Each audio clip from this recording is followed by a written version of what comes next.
ഞങ്ങൾക്ക് ഒറ്റ മറുപടിയുള്ളൂ. ഫാസിസ്റ്റ് വിരുദ്ധ വർഗീയ വിരുദ്ധ പ്ലാറ്റ്ഫോം മൈനസ് കോൺഗ്രസ് എന്ന് പറഞ്ഞാൽ പിന്നെ എന്താ? കോൺഗ്രസ് ഇല്ലെങ്കിൽ എന്താ? ഒറ്റ മറുപടിയാണ് ഞങ്ങൾക്കുള്ളത്. കോൺഗ്രസ് ഇല്ലെങ്കിൽ ദേശീയ തലത്തിൽ എന്ത് പ്ലാറ്റ്ഫോം? അതാണ് ഞങ്ങളുടെ ചോദ്യം. പിന്നെ ഇവരാണ് ഇപ്പോൾ മുസ്ലിം വോട്ട് കിട്ടുന്നതിന് വേണ്ടിയിട്ടുള്ള ശ്രമമാണ് നിരന്തരമായി നടത്തിക്കൊണ്ടിരിക്കുന്നത്. ഈ കേരളത്തിൽ ഇസ്ലാമോഫോബിയ വളർത്തിയതാരാ? പറയുന്നതൊന്നും ആരും മറക്കണ്ട. 1987 യൂണിഫോം സിവിൽ കോഡ് നടപ്പാക്കണം എന്ന് ആവശ്യപ്പെട്ട് മുമ്പോട്ട് വന്നത് ആരാ? എന്തെല്ലാം കേസുണ്ട്? ഈ പൗരത്വ നിയമവുമായി ബന്ധപ്പെട്ട് സമരം നടക്കുമ്പോൾ ആ സമരത്തിലെ കേസുകൾ പിൻവലിക്കുന്നുണ്ട്. എത്ര കേസ് പിൻവലിച്ചു? തമിഴ്നാട് ഗവൺമെൻറ് ക്യാബിനറ്റ് യോഗം തീരുമാനിച്ച് മുഴുവൻ കേസുകളും പിൻവലിച്ചു. ഇവിടെ ഇപ്പോഴും ആളുകൾ കോടതി കയറി ഇറങ്ങി നടക്കുക. പൗരത്വ നിയമത്തോട് സ്നേഹമുള്ള ആൾ എന്തുപറ്റി കേസ് പിൻവലിക്കായിരുന്നത്? BJPയെ പ്രീണിപ്പിക്കാൻ വേണ്ടിയിട്ടോ? UPA ആദ്യമായി അധികാരത്തിൽ വന്നപ്പോൾ ഈ അഹമ്മദ് സാഹിബ് അവിടെ കേന്ദ്രമന്ത്രിയെ കേന്ദ്രമന്ത്രി. അപ്പം എന്താ അന്ന് VS അച്യുതാനന്ദൻ പറഞ്ഞത്?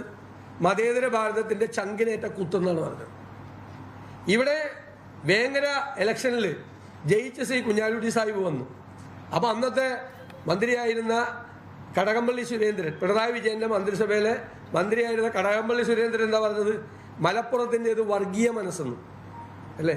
എല്ലാ വിഭാഗം ആളുകളുടെ വോട്ട് കിട്ടി ഉജ്ജ്വലമായ ഭൂരിപക്ഷത്തിലാണ് കുഞ്ഞാലിക്കുട്ടി സാഹിബ് ജയിച്ചു വന്നത്. അന്ന് ഈ പിണറായി വിജയൻ മന്ത്രിസഭാ അംഗം കടകംപള്ളി സുരേന്ദ്രൻ പറഞ്ഞത് തിരുത്തിയ മലപ്പുറത്തിന് വർഗീയ മനസ്സാണോ എന്നാണോ CPMൻ്റെ അഭിപ്രായം? ഒരു മന്ത്രി പറഞ്ഞതാണ് പിണറായി വിജയൻ്റെ മന്ത്രിസഭയിൽ. അപ്പം ഞങ്ങളെ കൊണ്ട് ഇതൊന്നും പറയിപ്പിക്കരുത്, ദയവ് ഇത് പറയിപ്പിക്കരുത്. നിങ്ങളുടെ പാരമ്പര്യം, നിങ്ങളല്ലേ വഖഫ് നിയമനം മുഴുവൻ PSCക്ക് വിട്ടുകൊണ്ടുള്ള തീരുമാനം കൊണ്ടുവന്ന്? എന്നിട്ട് എന്തൊക്കെയാണ് നിങ്ങൾ നിയമസഭയിൽ പറഞ്ഞത്? ഞങ്ങളല്ലേ എതിർത്തത്? പൗരത്വ നിയമത്തിനെതിരായി കേസ് കൊടുത്തിരിക്കുന്നത് ആരാ? മുസ്ലിം ലീഗല്ലേ കൊടുത്തിരിക്കുന്നത്?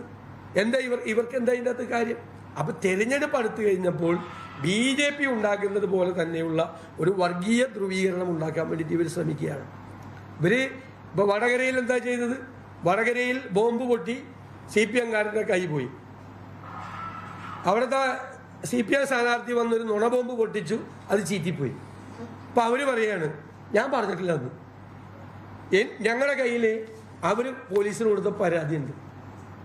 അവർ പോലീസിന് കൊടുത്ത പരാതിയിൽ അവർക്കെതിരായി വീഡിയോ ക്ലിപ്പിംഗ് നടത്തി പ്രചരണം നടത്തുന്നു എന്ന് അവർ കൊടുത്ത 10 പോയിന്റുകളിൽ 8ഉം 9ഉം പോയിന്റ് അതാണ്.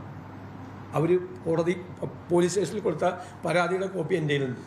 ഞാനാണ് ചോദിച്ചത്, ഈ വീഡിയോ ആര് ചെയ്തെന്ന് പറഞ്ഞു കഴിഞ്ഞാലും കോൺഗ്രസ്സുകാരോ UDFകാരാണെങ്കിൽ ഞങ്ങൾ നടപടിയെടുക്കാം എന്ന് ഉറപ്പ് പറഞ്ഞു. പക്ഷെ ആ വീഡിയോ ഒന്ന് കാണിച്ചു തരാൻ ഞാൻ 2-3 ദിവസമായി പറയുന്നു. ഇന്നലെ നിങ്ങൾ മാധ്യമപ്രവർത്തകർ ചോദിച്ചപ്പോൾ വീഡിയോ ഒന്നും ഞാൻ പറഞ്ഞിട്ടില്ല. വീഡിയോ ഒന്ന് അവർ പറയുകയും ചെയ്തിട്ടുണ്ട്, അവർ പരാതിയും കൊടുത്തിട്ടുണ്ട്. MV ഗോവിന്ദൻ കൊടുത്ത ഇൻ്റർവ്യൂ ഞാൻ കാണിച്ചു തരാം. വ്യാപകമായി ഈ വടകരയിലെ LDF സ്ഥാനാർത്ഥിക്കെതിരായിട്ട് ഞങ്ങൾ വീഡിയോ പ്രചരിപ്പിക്കുകയാണ്. ഷാഫി പറമ്പിലാണ് ആ വീഡിയോ ഉണ്ടാക്കിയത് എന്ന് പറഞ്ഞു.